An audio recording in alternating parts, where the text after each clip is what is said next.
Have you ever worked in an environment where your employer requires you to break the law? Believe it or not, that's normal in China, a developing country. People are asked to smuggle goods from Macau or Hong Kong, bypassing the Chinese tariffs.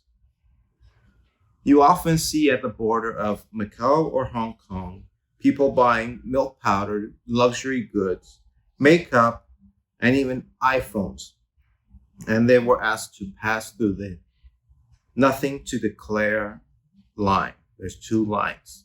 Something to declare and you pay the tariff, nothing to declare. And you smuggle them through. And if you get caught, you're in trouble. They take these goods and they display them at the store and about the same price as you would find it in Macau or Hong Kong. An acquaintance of mine told me her story. She was to fill up her suitcase with 20,000 RMB worth. That's approximately $3,000 worth of makeup. They arrested her at the border and detained her for overnight.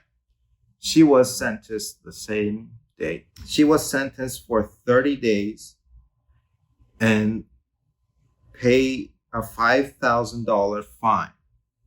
She was released the same day because of COVID, and she had 3 days to come up with the 5,000 RMB bail, or she would have to go back to jail for 30 days.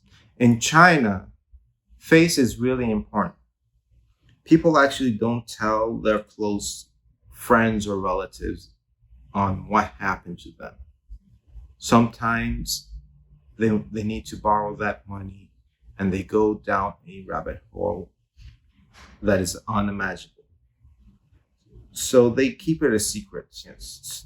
In my own experience, the environment is not fair. It's always fair for the employer and not fair for the employee. When you get a job as a teacher, they make you assign two contracts, one in English, one in Chinese. The one in Chinese is not exactly identical to the one in English. They enforce the contract when it benefits it and break the contract when it benefits them. And they could get away with it. In my last job, we had a contract in writing that if you worked overtime, then the next day you would be compensated by taking half a day off or a day off, depends how long overtime. And it's a paid leave.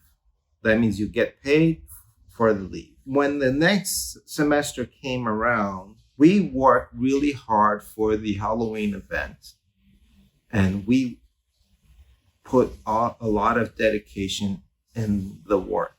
We made really realistic decorations, bloody hands. We worked that night until 10:30 p.m. They didn't tell us there's no overtime until after the event. That's right. We got no compensation for extra hours of work that is not in our contract. This needs to change.